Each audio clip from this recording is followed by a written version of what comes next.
We saw today that the Trump administration is trying to rebrand the big ugly bill. Turns out you cannot rebrand crap, right? You can call it fecal matter, you can call it poo. End of the day, it's still crap.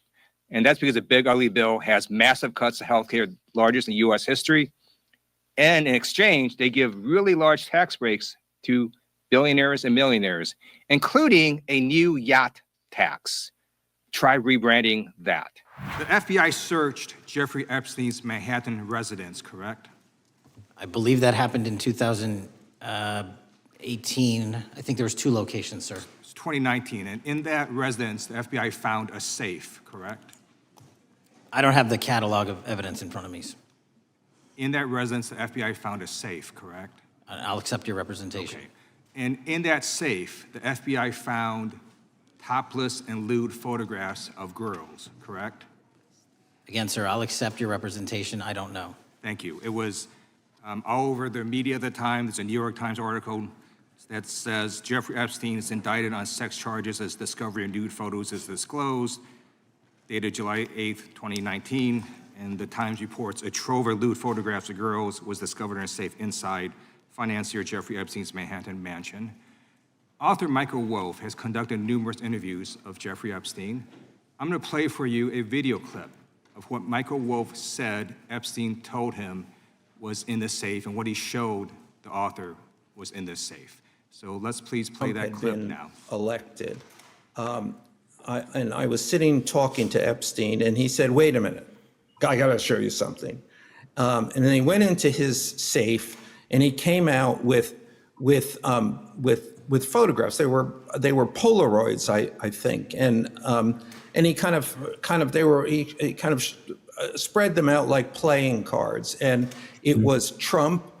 I mean, I think there were a dozen of them, and it was Trump with girls of an uncertain age at Epstein's Palm Beach house, where all of the things that he would ultimately be accused of took place. And I remember very vividly 3 of them. There are 2 in which Trump is, the girls, topless girls, are sitting on Trump's lap.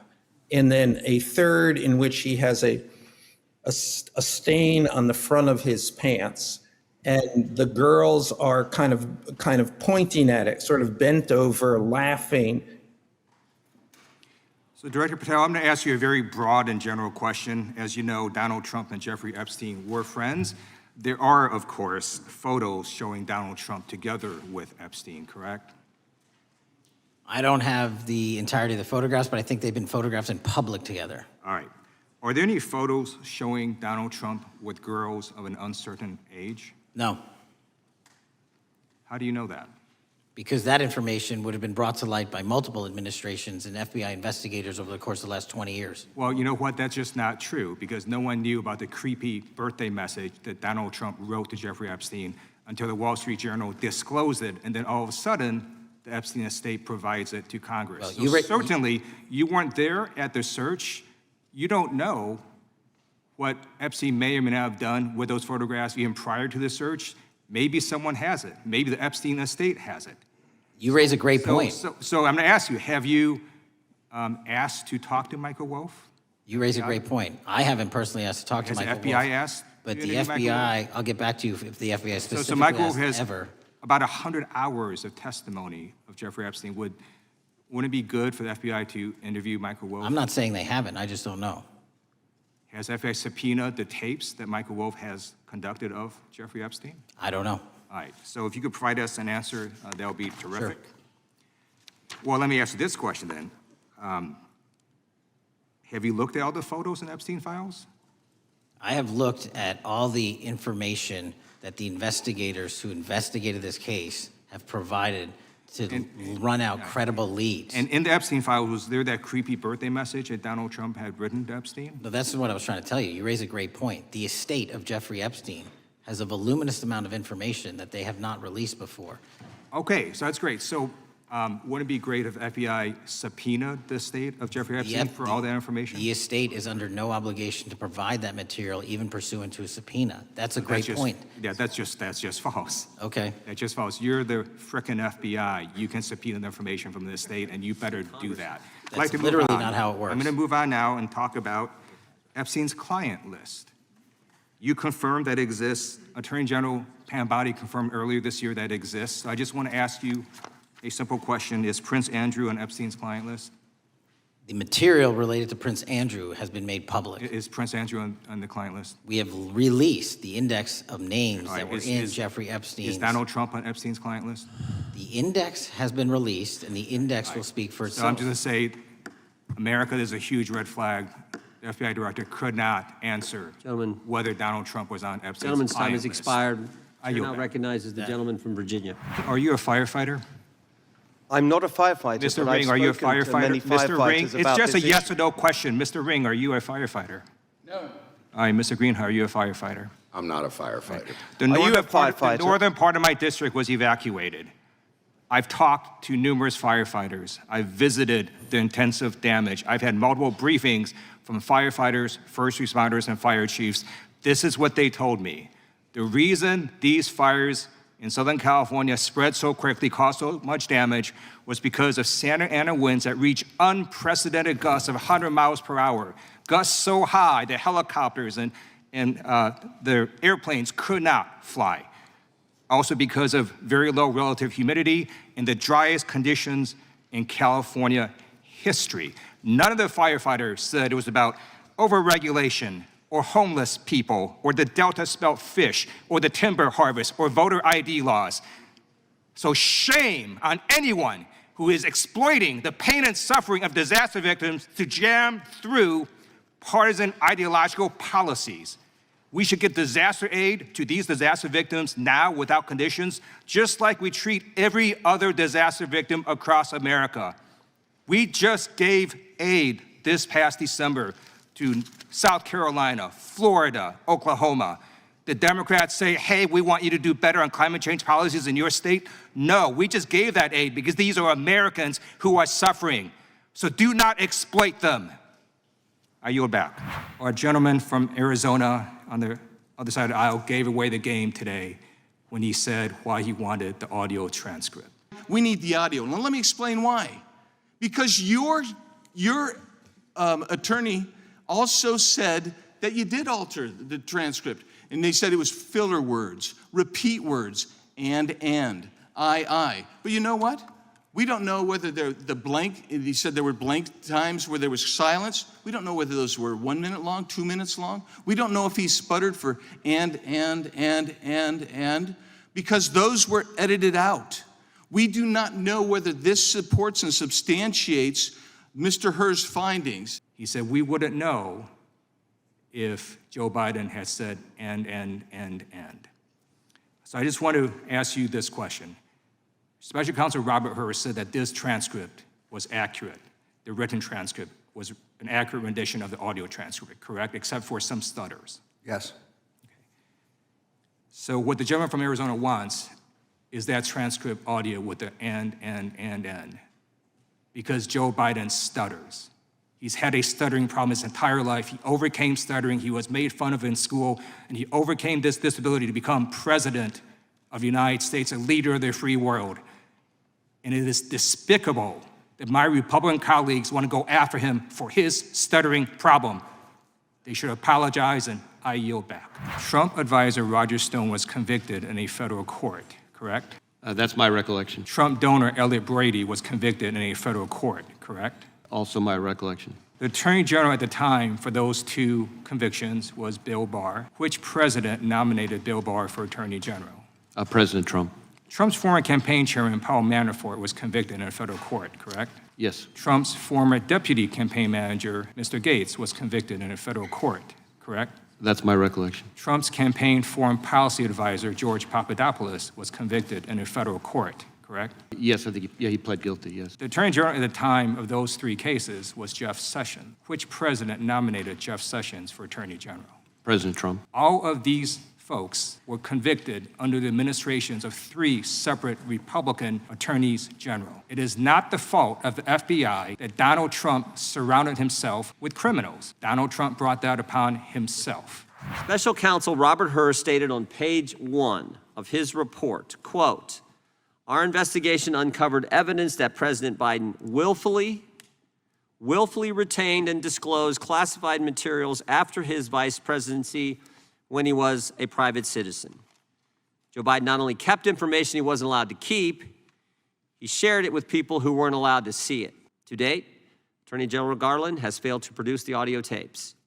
To determine whether Special Counsel Hur appropriately carried out justice by not prosecuting, not recommending for prosecution the president, the recordings are necessary.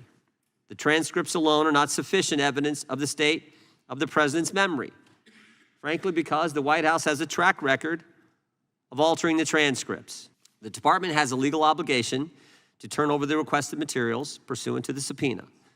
Attorney General Garland's willful refusal to comply with our subpoena constitutes contempt of Congress. It is a height of hypocrisy for the chairman of this committee to try to enforce a contempt subpoena against Merrick Garland when this chairman himself ignored a bipartisan congressional subpoena. Now, I've been to a number of proceedings in my time in Congress and in the state legislature that have been relatively stupid. But this proceeding goes beyond stupidity. It is a waste of taxpayer resources. Why is that? Because we have the transcript. We have the transcript of the interview between Special Counsel Robert Hur and President Biden. There's no evidence whatsoever that this transcript was made up, that it's fake, that it's been doctored. This transcript was produced by Robert Hur's office. Robert Hur was appointed by Donald Trump. He is a Republican appointee. The notion that somehow this transcript is fake is a wild, insane conspiracy theory. Today, I'm introducing a new amendment that would prevent President Biden or any president from selling our strategic oil reserves for political reasons. And to imagine that President Biden would say that he would not consider this bill, President Biden is telling America that he doesn't care about our emergency supply or our national security. I can summarize this debate of the last 2 days into one sentence. Joe Biden lowered your gas prices and Republicans are upset about it. That's what this is about. The U.S. made $4 billion on Joe Biden's action. Republicans always want to say, well, let's run government like a business. Joe Biden did exactly that when he lowered your gas prices and then made a $4 billion profit for the United States of America. So recently, a member of the Republican caucus was asked, a member from Tennessee, what we're going to do to fix school violence, and his answer was, we're not going to fix it. Criminals are going to be criminals, and my daddy fought in the Second World War, fought in the Pacific, fought the Japanese, and he told me, he said, buddy, he said, if somebody wants to take you out and doesn't mind losing their life, there's not a whole heck of a lot you can do about it. well, Democrats have a different view. Instead of wasting time on political stunts like H.R. 1, let's pass universal background checks into law. Here's this chart. Shows that under Trump, there were 133,000 border apprehensions in May 2019. And last month, under the Biden administration, there were less than 100,000 border apprehensions. The facts show the southern border is doing better last month than it was under Trump in May 2019. Thank you, Secretary Mayorkas, for your public service. And now the Republicans want to impeach you. Good luck with that one. What happened on January 6th is that Donald Trump's supporters showed up because he told them to. They marched to the Capitol because he told them to. They attacked the Capitol because he told them to stop the steal. That is the truth, and that is how history is going to record it. Thank you for prosecuting those who attacked our nation's capital. I yield back. So in addition to doing stupid stuff and trying to pass extreme bills, Republicans have now gone on a rampage about what the Manhattan District Attorney is doing without even knowing what the purported charges are or what the grand jury evidence is. No one is above the law, not the former president's enablers, not the former president's attorneys, and not the former president himself. In your investigation, did you find that President Biden set up a shell company and covertly paid $130,000 in hush money to an adult porn star? No. Okay. Did you find that President Biden directed his lawyer to pay $150,000 in hush money to a former Playboy model? No. In your investigation, did you find that President Biden called the Georgia Secretary of State to demand that he, quote, find 11,780 votes? No. Did you find that President Biden devised a scheme to organize a slate of fake electors to undermine a free and fair election? No. Did you find that leading up to January 6, 2021, President Biden urged his supporters to travel to D.C. and to storm the Capitol? No. Thank you. Each of these activities I laid out describe what Donald Trump did, his efforts to bully election officials, overturn results of the election, and deceive the American people. That is why Donald Trump has been indicted in not just one, not just two, not just three, but 4 criminal cases. Thank you, Mr. Chairman. The House Judiciary Committee is responsible for helping to ensure the rule of law. Unfortunately, the chairman of this committee himself ignored a bipartisan congressional subpoena. The actions of this chairman have made it harder for congressional committees to get information from witnesses and have hurt the rule of law. Thank you, Attorney General Garland, for your public service. I'm going to ask you a series of simple questions about past concluded cases to get the facts out to American people. The Department of Justice charged Donald Trump's former campaign chairman, Paul Manafort, in a federal court with multiple felonies. Mr. Manafort was convicted in a federal court, correct? It's my recollection of what the public record discloses. Public record shows he was convicted in a federal court.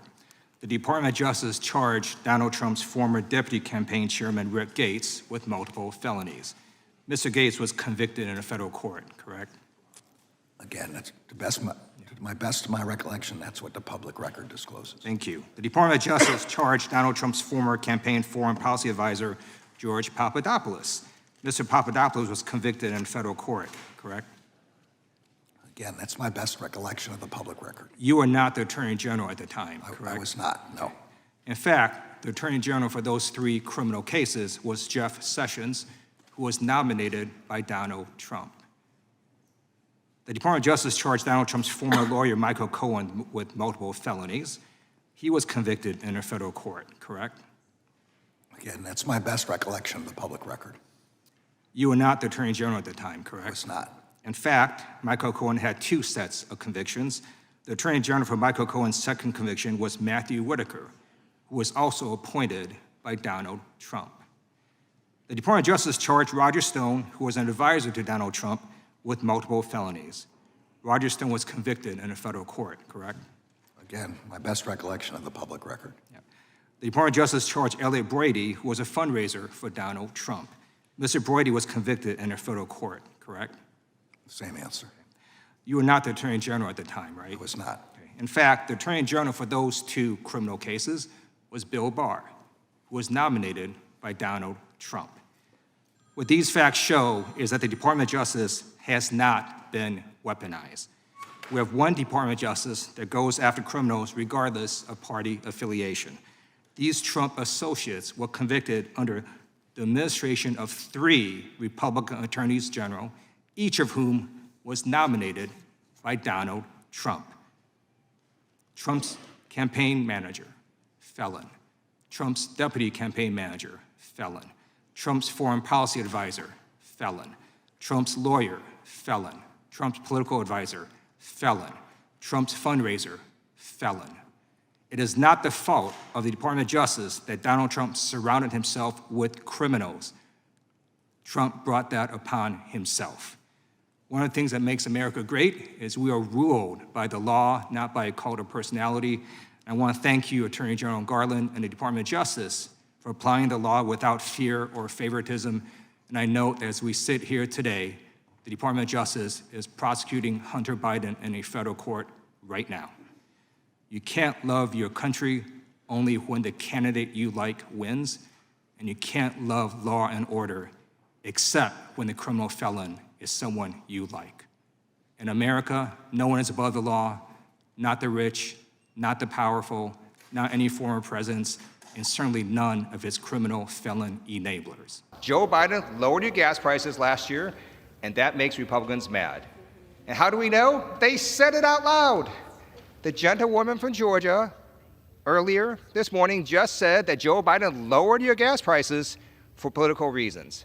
President Biden abused his power to sell our oil, reduce gas prices, so that the midterm elections would swing Democrats' way. It's a shame to trick the American people just to win an election. There's no reason the president should be able to sell one of our most strategic resources for political gain. Instead, the president should unleash American energy at home. I urge my colleagues to support my amendment and yield back. You know, I don't care why a president lowers your gas prices. If any president can lower your gas prices, we should support that president's action. And if prices surge later this year, if gas prices surge again, Joe Biden should be able to use the tools at his disposal and lower your gas prices again. We should be giving the president even more flexibility to use the Strategic Petroleum Reserve to lower your gas prices. Joe Biden lowered your gas prices, and Republicans want to keep him from doing that again. We don't want to stop the president from lowering your gas prices. We want Joe Biden to lower your gas prices again if he could do that. But there's another reason this Republican bill is so stupid. Because not only did Joe Biden lower your gas prices, the United States of America made a profit on it. Buy low, sell high. It was brilliant what Joe Biden did.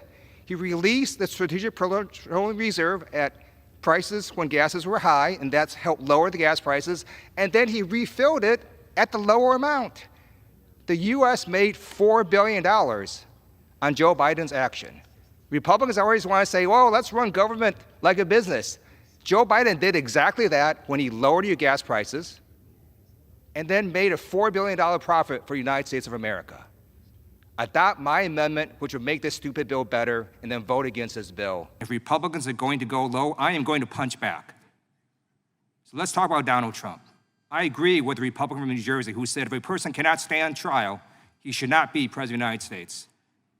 Donald Trump has fallen asleep multiple times at his own criminal trial. I am a former prosecutor. I can tell you that is not normal. I think there may be some physical and mental health issues that should be investigated. I'm going to tell you what people in the courtroom are writing about Donald Trump falling asleep. Here's a reporter who has been observing this. One reporter observed, quote, that Donald Trump has nodded off a few times, his mouth going slack and his head drooping onto his chest, end quote. Another reporter said, quote, that Donald Trump slowly dropped his head. His eyes closed, it jerked back upward, he adjusts himself, then his head droops again, he straightens up, leaning back, his head droops for a third time, he shakes his shoulders, eyes closed still, his head drops, end quote. If a person is so weak and feeble, if Donald Trump is so weak and feeble, he cannot stay awake at his own criminal trial, he can't be president of the United States. So instead of going around trying to smear different people, why don't we work on a bipartisan basis on issues that matter to the American people? Like, how about let's do a bipartisan hearing and let's do some bills to fix our broken immigration system. But the Republicans here don't want to do that. They don't want to work on a bipartisan basis. They don't want to fix this. Why? Because Donald Trump told them not to. Well, okay, so how about another issue? Let's talk about high prices. Prices are high. We did get a good report yesterday that inflation has now slowed down. That is good, but prices are still high. Why don't we work on bipartisan basis to look at price gouging? We have companies making record profits. They're gouging consumers. Let's have a hearing on that. Why don't we have a hearing on that? Because Republicans don't want to fix this issue. They want it as a campaign issue. Okay, then how about let's do a topic that isn't a campaign issue. Artificial intelligence has now become prevalent in many places. It could have privacy implications. It could do amazing things. It could also harm us in a variety of ways in terms of bias and so on. Why don't we do a hearing on this in this committee? Why don't we do that? Instead, we're here doing this stupid stuff to try to get audio of a transcript we already have. And it gets even worse than that. There is a second committee. The Oversight Committee is going to do an exact same hearing on this contempt proceeding. Let me just put in that, you know what? At least the chairman of that committee did not ignore a congressional bipartisan subpoena. It might be more appropriate for that committee to do it, and we should end this proceeding right now. I yield back. Thank you, Chairman Jordan. I want to first say that the House Judiciary Committee is responsible for helping to enforce the rule of law. Unfortunately, the actions of this chairman in ignoring a bipartisan congressional subpoena have damaged the ability of this committee to get information from witnesses and damage the rule of law. Now, Mr. Hur, thank you for being here today. Thank you for sharing your compelling immigrant story. That just goes to highlight how America is a nation of immigrants. I'm going to ask you a series of questions, yes and no questions. They are not trick questions. They're simply designed to highlight what you already found in your report, which is that there are, quote, material distinctions, end quote, between President Biden's case and Mr. Trump's case. So here's my first question. In your investigation, did you find that President Biden directed his lawyer to lie to the FBI? We identified no such evidence. Did you find that President Biden directed his lawyer to destroy classified documents? No. Did you find that President Biden directed his personal assistant to move boxes of documents to hide them from the FBI? No. Did you find that President Biden directed his personal assistant to delete security camera footage after the FBI asked for that footage? No. Did you find that President Biden showed a classified map related to an ongoing military operation to a campaign aide who did not have clearance? No. Did you find that President Biden engaged in a conspiracy to obstruct justice? No. Did you find that President Biden engaged in a scheme to conceal? No. Each of the activities I just laid out describe what Donald Trump did in his willful mishandling of classified information and his criminal efforts to deceive the FBI. In contrast, President Biden handed over documents without delay and complied fully with investigators. Mr. Hur, in your report, you write that, quote, according to the indictment, Trump not only refused to return the documents for many months, but he also obstructed justice by enlisting others to destroy evidence and then to lie about it, end quote. You also say that if proven, these would be, quote, serious aggravating facts, end quote. Do you still stand by your analysis? I do. Okay. I have a few more questions as well. In your investigation, did you find that President Biden set up a shell company and covertly paid $130,000 in hush money to an adult porn star? No. Okay. Did you find that President Biden directed his lawyer to pay $150,000 in hush money to a former Playboy model? No. Each of these activities I laid out describe what Donald Trump did, his efforts to bully election officials, overturn the results of the election, and deceive the American people. That is why Donald Trump has been indicted in not just one, not just two, not just three, but 4 criminal cases. I yield back. Thank you, Mr. Chair. The House Judiciary Committee has the responsibility of helping to ensure the rule of law. Unfortunately, this committee's chairman ignored a bipartisan congressional subpoena. The horrible precedent set by this chairman has damaged the credibility of all congressional committees in seeking information from witnesses and damaged the rule of law. Attorney General Garland, thank you for your public service, and thank you for being here today. I'd like to start by showing a video of January 6th, and then I'm going to ask you some questions about that day.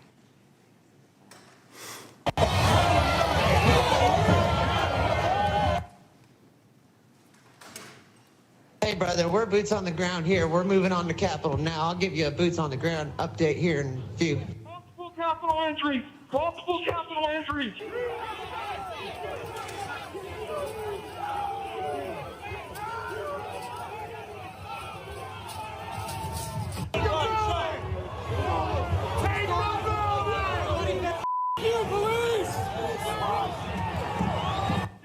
We're still taking metal, sharpened objects, missiles to include bottles and rocks, and hand-thrown chemical-grade fireworks.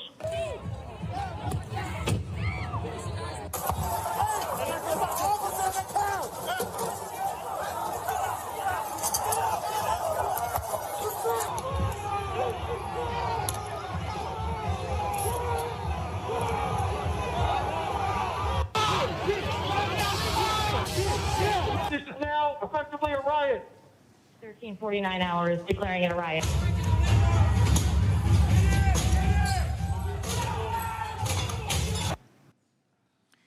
Attorney General Garland, the Department of Justice charged over 1,100 defendants in connection with the attack on our Capitol, correct? Yes, that's correct. I'm going to state 2 facts. The people who showed up on January 6th to attack the nation's Capitol were supporters of Donald Trump. They attacked the Capitol to stop Congress from certifying the fact that Donald Trump lost the election. Those two facts were so horrible that some in the right-wing media and some Republican members of Congress could not handle that, so they made up conspiracy theories. In fact, Donald Trump called January 6th a beautiful day. He said the people who showed up had love in their hearts. The Republican member of Congress said January 6th was like a normal tourist visit, and some Republicans have said there were no weapons used on January 6th. Attorney General Garland, were there weapons used in the attack on January 6th? Yes, in the video you already saw some of the weapons that were used, and there are obviously many more and many, many hours of video. Another conspiracy theory is that somehow the FBI actually orchestrated this attack. So I'm going to go through some cases that have gone through completion and resulted in sentencing. Joe Biggs was sentenced to 17 years in prison for seditious conspiracy and other counts related to attack on our nation's capital. Have you seen any shred of evidence that Joe Biggs was an FBI agent? No. In fact, Joe Biggs was a member of the Proud Boys. This is what Assistant U.S. Attorney Connor Monroe stated about Joe Biggs and the Proud Boys in court. He stated, quote, "They saw themselves as Donald Trump's army, fighting to keep their preferred leader in power no matter what the law or the courts had to say about it." And on September 4th, Joe Biggs stated that he is confident Trump will pardon him. He said, quote, "Oh, I know he'll pardon us. We're his supporters. We went there like he asked." I'd like to now ask you about the case of Stuart Rhodes, who was sentenced to 18 years in prison for the attack on our nation's capital. Have you seen any shred of evidence that Stuart Rhodes was an FBI agent? No. In fact, he was the founder of the Oath Keepers, a far-right paramilitary organization. Rhodes asked Donald Trump to call them up as militia. And I'd like to ask you about Enrique Tarrio, who was sentenced to 22 years in the attack on our nation's capital. Have you seen any evidence that Enrique Tarrio was an FBI agent? He was not an FBI agent. In fact, he was the leader of the Proud Boys. What happened on January 6th is that Donald Trump's supporters showed up because he told them to. They marched to the Capitol because he told them to. They attacked the Capitol because he told them to stop the steal. That is the truth, and that is how history is going to record it. Thank you for prosecuting those who attacked our nation's capital. I yield back.